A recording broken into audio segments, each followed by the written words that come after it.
A mama, é importante que saibamos que é uma glândula sudorípara modificada e que produz leite. Mamífero significa aquele que possui mama, que é um caráter diferencial para os animais não mamíferos. Os mamíferos são portadores de mama. Nesta aula nós vamos fazer algumas considerações anatômicas e clínicas sobre a mama. Nesta imagem nós temos um modelo da Sonso mostrando o plastrão, que é a parede anterior do tórax. Plastrão não é uma expressão da anatomia, mas é uma expressão clínica. E neste plastrão, do lado esquerdo está íntegro, com pele, mamilo e areola, na mama da paciente, vamos dizer assim. E à direita, sem a pele, sem a tela subcutânea, com remoção da gordura da glândula mamária, mostrando então as glândulas e um pedaço da areola e o mamilo. A gente verifica que as glândulas drenam para o mamilo. Também é possível observar que a glândula está sobre o músculo peitoral, ou anatomicamente à frente do músculo peitoral, alcançando ali na sua margem inferior a sexta costela. Nós sabemos disso porque as 7 primeiras costelas alcançam o externo. Na parte inferior das mamas a gente vê aí os bordos costais com o processo chifoide no ângulo de Charpy, o fígado, logo atrás e um pouco abaixo o estômago e abaixo deles o cólon transverso com um pedaço do grande epíplon ou aumento maior.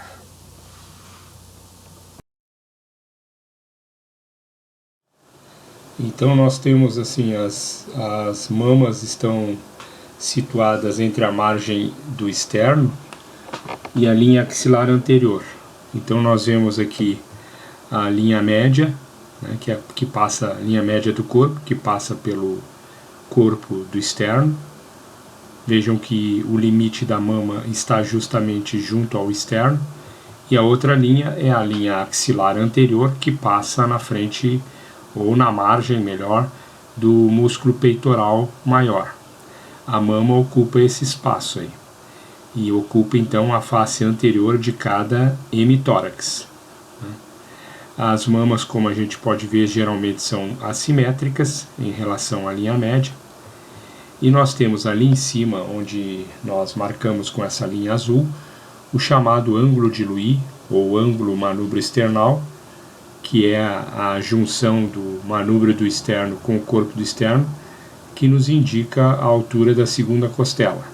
A mama, ela ocupa esse espaço da segunda, terceira costela até a sexta, sétima costela, que é onde a gente está marcando aí, apontando com as setas azuis, a prega reconhecida como prega inframamária. Essa prega inframamária nós esperamos então na altura de sexta, sétima costela. Aqui nós temos um desenho representando no hemitórax esquerdo as costelas de 1 até 6. A gente vê que a primeira costela ela ocupa o espaço embaixo da clavícula. E outro aspecto importante aí é verificar a posição da mama a partir da linha média.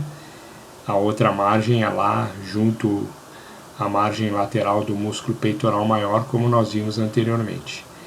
Esta imagem mostra que o complexo mamilo-areolar ele geralmente é esperado entre a quarta e a quinta costelas e, portanto, no quarto intercosto. Também aqui nós vemos as linhas de tensão na pele da mama, linhas de Langer, que são linhas importantes aí no caso das incisuras de cirurgia, das incisuras cirúrgicas da mama. Acompanhando essas linhas de Langer, o processo de cicatrização ele praticamente não deixa marcas importantes na mama da paciente.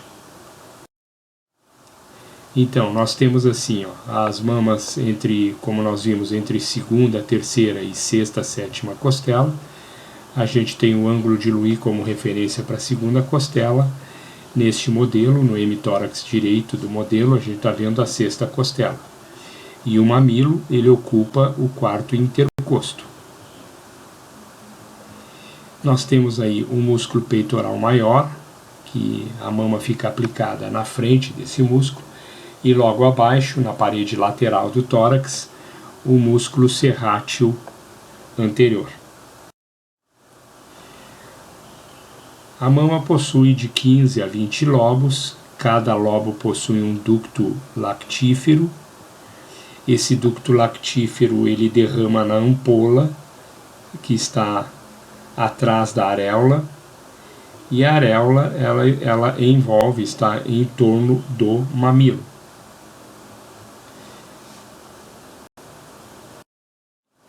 Aqui nós temos um caso, então, de anatomia de superfície, onde a gente vê o mamilo ou papila mamária. E essa coloração mais escura em torno do mamilo, mais melânica, é o que a gente reconhece como areola mamária. Lembrem que é a partir do mamilo que ocorre a drenagem do leite. Os ductos lactíferos e as ampolas acabam chegando até o mamilo e a drenagem do leite acontece pelo. Aqui nós temos as glândulas areolares, que são glândulas sebáceas, também reconhecidas clinicamente como tubérculos de Montgomery. Aqui uma representação do néter, mostrando o músculo peitoral maior, o músculo serrátil anterior, e no corte parasagital, de novo, o músculo peitoral maior. Ali as glândulas mamárias, os alvéolos, os ductos alveolares, as ampolas, e aqui o tecido gorduroso, o tecido adiposo, que constitui boa parte da glândula mamária. Em realidade, a glândula mamária ela vai ter uma hiperplasia, um aumento da quantidade de glândula mamária no período de lactação. A mama é bastante construída por tecido gorduroso. É importante, ali embaixo nós encontramos, e em toda a mama isso existe, são os ligamentos suspensórios, ligamentos de Cooper ou Astley-Cooper, que se estendem da fáscia profunda até a derme. Eles têm uma importância clínica porque quando algum tumor, seja tumor maligno ou benigno, um tumor que afete esses ligamentos suspensórios, o ligamento acaba tracionando a pele, e isto é um sinal de alerta para avaliar o que está acontecendo dentro da mama da paciente. Uma mama depois da menopausa é uma mama que o tecido mamário é bastante substituído por tecido gorduroso, por tecido adiposo. Então nós dizemos que na mama pós-menopáusica há uma importante lipossubstituição, ou seja, o tecido mamário é substituído por tecido gorduroso. Aqui nós vemos a representação de um mamilo e a sua estrutura interna, à nossa esquerda. À direita, um corte de um mamilo, de um corpo de uma doadora anatômica. No desenho, nós vemos ali a representação de músculo liso em torno das ampolas lactíferas, que se encaminham para o mamilo. O músculo liso ele contrai e o leite é drenado, então, através do mamilo para o meio ambiente. Nós vemos também cada ducto, cada ampola tem um ductozinho com uma abertura ductal. Logo abaixo nós estamos vendo a glândula sebácea junto à areola mamária. Aqui um desenho mostrando a gordura mamária, o tecido adiposo mamário, envolvido por septos de tecido conjuntivo. No quadrante à nossa esquerda, No quadrante à nossa direita, sem o tecido gorduroso, a gente vê os lobos mamários contendo vários lóbulos. Cada lobo mamário contém de 10 a 100 alvéolos, cada lóbulo, né? Os ductos lactíferos que se encaminham para o mamilo.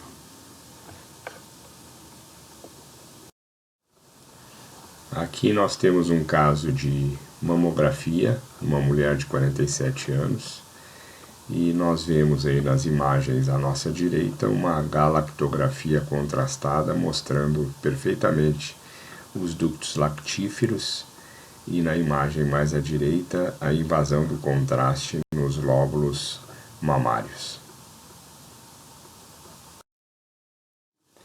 É importante nós lembrarmos que a fáscia de Scarpa, uma fáscia de tecido conjuntivo da parede abdominal e da parede torácica lateral, ela acaba produzindo uma cápsula, um espessamento, uma cápsula mamária a partir desta fáscia de Scarpa. Aqui do desenvolvimento da mama, nós identificamos aí uma mama pré-púbere, onde o crescimento mamário ele é muito lento. Já na adolescência ocorre a influência dos estrógenos e da progesterona, aí o desenvolvimento mamário é bastante acentuado, bastante rápido. Depois nós temos uma mama adulta, que a gente considera como uma mama pré-menopáusica, com todas as características que a gente tem estudado aí, do tecido mamário e dos tecidos envolventes. E finalmente a mama pós-menopáusica, onde a gente vai ver uma grande lipossubstituição do tecido mamário. É importante ainda reconhecer as mudanças da glândula mamária durante a gestação. Então nós temos aí no mesmo desenho como é que acontecem essas alterações.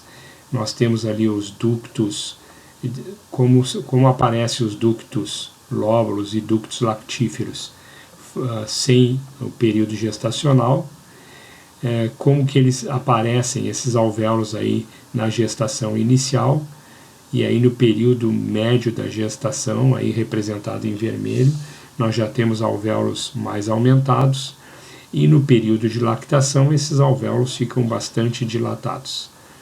Depois do período de desmame, aí ocorre uma regressão destes alvéolos, voltando àquele estágio inicial.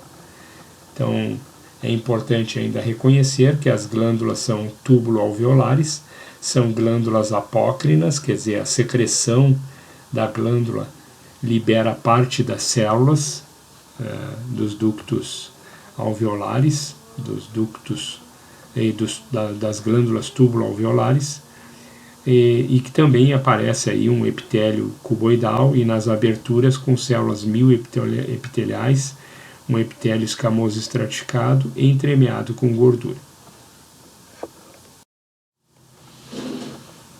Aqui é uma referência de como a gente pode proceder a descrição em um quadrante mamário. Nós podemos usar os ponteiros de um relógio para definir os quadrantes. Então, como nós podemos ver, o quadrante superior interno ou medial, ele se localiza entre 12 e 3 horas. E o quadrante inferior medial ou interno entre 3 e 6 horas. Considerando a mama direita, né? Não esqueçamos isso. O quadrante inferior lateral entre 6 e 9 horas e o quadrante superior lateral entre 9 e 12 horas. Também chama atenção que o quadrante superolateral ele apresenta maior quantidade de tecido mamário, porque ele tem uma projeção, uma cauda axilar, que a gente também conhece como cauda de Spence. Isso também justifica o fato de nós encontrarmos mais lesões carcinomatosas nesse quadrante mamário do que nos outros quadrantes. É porque nós temos aí mais tecido mamário. A produção do leite depende de um hormônio que nós reconhecemos como prolactina e que é produzido pela glândula hipófise, a parte anterior da hipófise, que nós chamamos de adenohipófise, e a secreção do leite ela é estimulada por contração das células mioepiteliais que respondem ao hormônio chamado ocitocina e que é produzido no hipotálamo. A ocitocina é produzida no hipotálamo, região cerebral acima da hipófise. Esta ocitocina ela é armazenada na hipófise posterior, naquilo que a gente reconhece como neurohipófise. Então é importante a gente lembrar que a sucção do mamilo pelo lactente determina um estímulo nervoso que provoca a secreção de prolactina. Com a secreção de prolactina pela adenohipófise, a mama vai produzir mais leite, né? Então isso significa um feedback positivo. Quanto mais sugada a mama, maior a produção de prolactina e também maior a produção de ocitocina, garantindo a produção e a ejeção do leite. Aqui é apenas uma orientação importante de como devemos posicionar o bebê durante a amamentação ao peito da mamãe.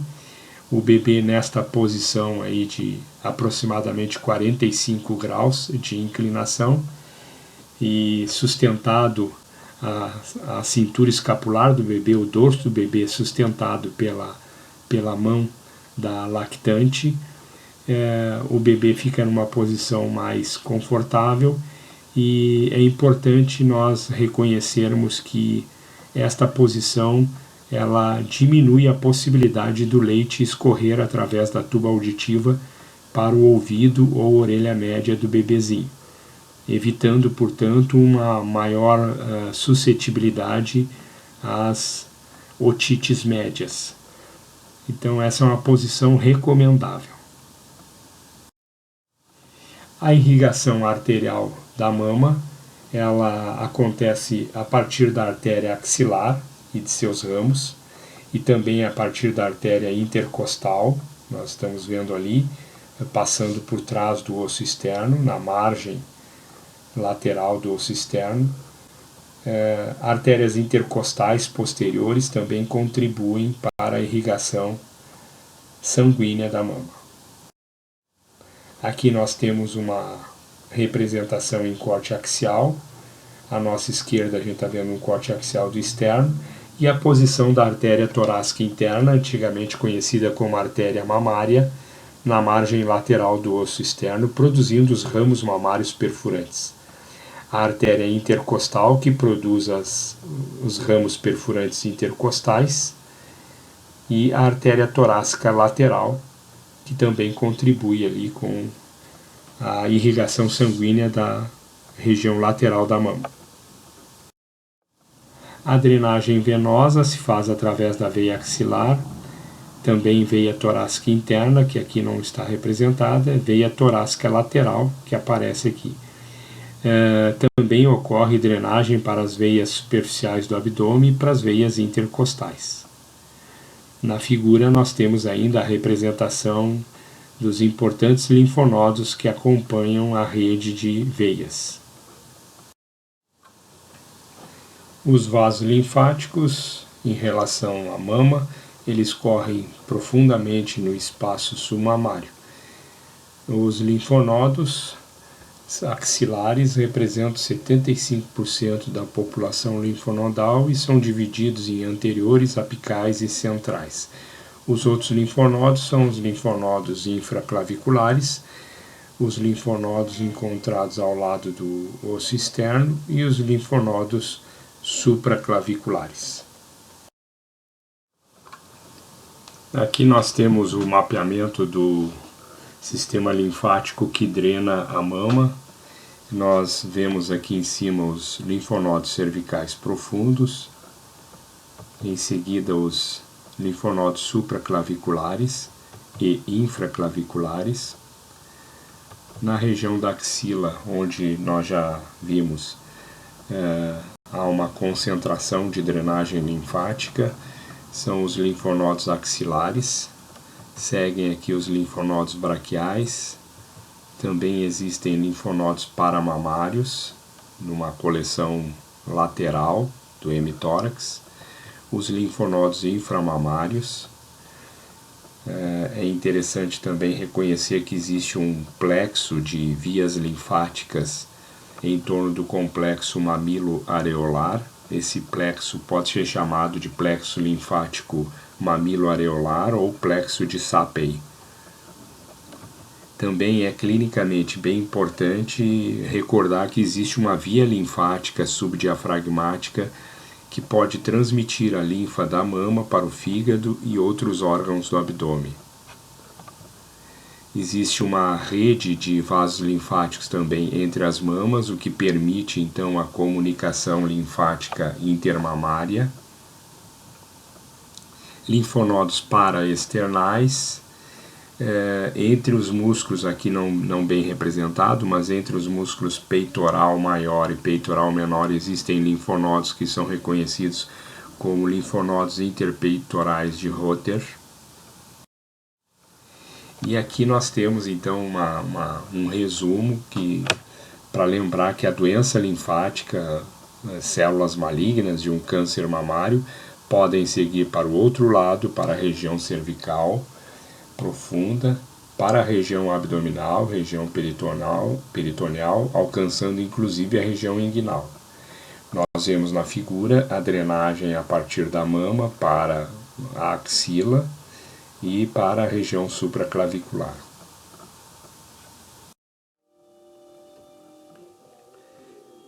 Clinicamente, a distribuição dos linfonodos na região peitoral obedece uma classificação mostrada na pequena figura à nossa direita e utiliza como referência o músculo peitoral menor, que se localiza atrás do músculo peitoral maior.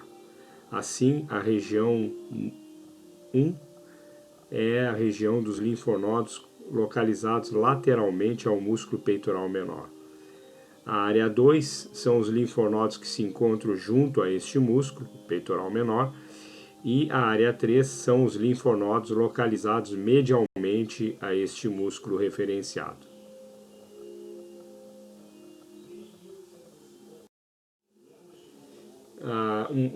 No exame físico, a palpação das axilas é um procedimento bem importante. Na pessoa adulta, não costuma existir nódo palpável nessa região. Quando há um nódo visível ou perceptível, isto alerta para um processo inflamatório ou talvez um processo maligno. O procedimento consiste em utilizar a superfície palmar dos dedos e introduzir profundamente na axila, deslizando para cima firmemente, sem machucar o paciente. Depois desliza para baixo, fazendo mover os tecidos moles entre a parede torácica e os músculos da axila. É importante explorar todas as regiões.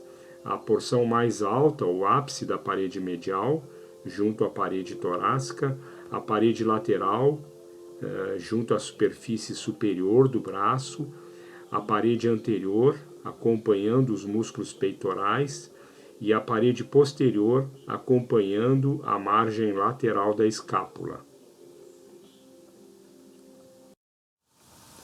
A inervação da mama se dá por conta de nervos intercostais, os nervos intercostais de 2 até 6 e também nervos supraclaviculares.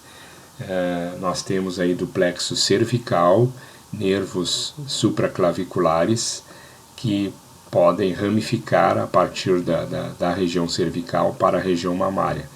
Os nervos intercostais produzem ramos mediais e produzem também ramos laterais. Existe ainda, importante, um complexo neural, um plexo neural, uma rede neural multiramificada junto ao complexo mamilo-areolar.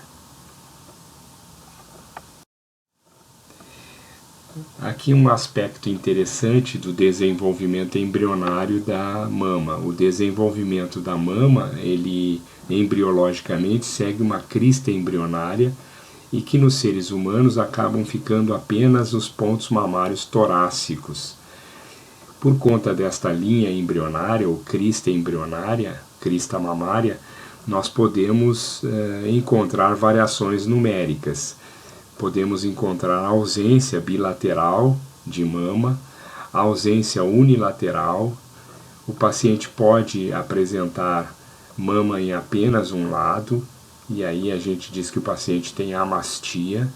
Pode não ter um mamilo, nós reconhecemos como atelia, e também tem as condições supranumerárias, onde a crista mamária mantém pontos de desenvolvimento mamário fora dos pontos esperados para a nossa espécie. Então, podem aparecer mais de 2 mamas, nós reconhecemos isso como polimastia, e mais comumente mais de 2 mamilos, e a gente reconhece isso como politelia.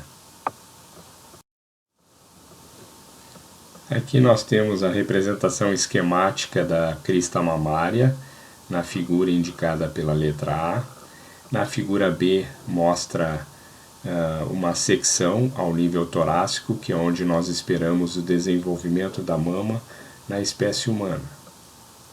O desenvolvimento começa a partir da epiderme, onde surge um broto primitivo, um broto de glândula mamária que invade o mesênquima subjacente.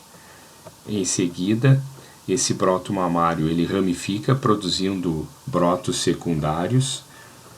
Observem que a origem é epidérmica e há uma invasão da segunda camada da pele, que é a derme. Em seguida aparece uma fosseta mamária, e como a gente vê dentro da derme, a partir da epiderme, o desenvolvimento de lóbulos e ductos lactíferos.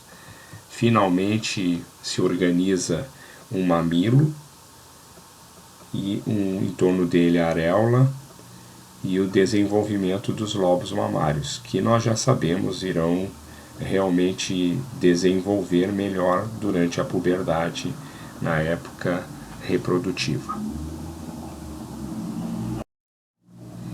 Aqui um caso de politelia. Esse jovem tem os mamilos torácicos normais, mas havia uma preocupação com umas manchinhas que ele tinha junto à região axila e na região abdominal. Numa avaliação dermatológica, se concluiu que são pequenos pontos mamilares, restos da crista mamária. Então, nenhuma preocupação, apenas um resíduo embrionário, e ele tinha isso bilateralmente, como vocês podem ver.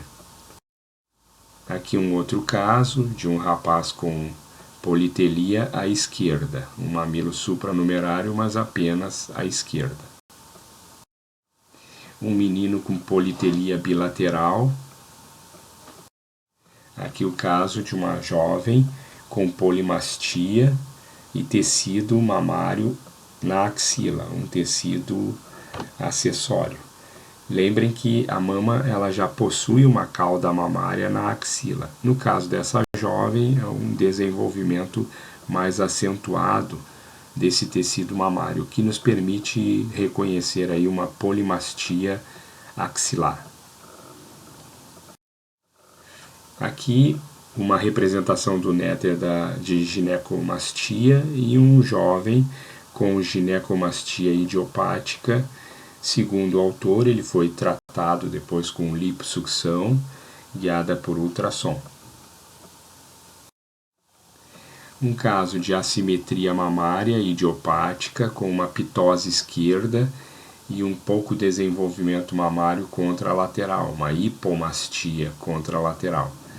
À nossa direita nós temos o resultado pós-cirúrgico com mastopexia esquerda, um levantamento e uma fixação da mama e um aumento da mama direita, garantindo um pouco mais de simetria. A assimetria é algo esperado, mas no caso desta jovem era assimetria muito acentuada e esteticamente inadequada. Este esquema mostra para nós a localização primária do câncer de mama e os primeiros sítios de metástases. As figuras à nossa esquerda, elas mostram que o quadrante superolateral representa a região onde mais encontramos carcinoma primário da mama. Isso se deve ao fato de, neste quadrante, nós temos a cauda axilar da mama, ou cauda de Spence, como mostra a figura abaixo. Os sítios de metástase, eles são principalmente os ossos e também o plastrão, a parede anterior do tórax e a própria mama. Seguidas daí da região do fígado, pleura e pulmão. E em terceiro lugar, metástase encefálica.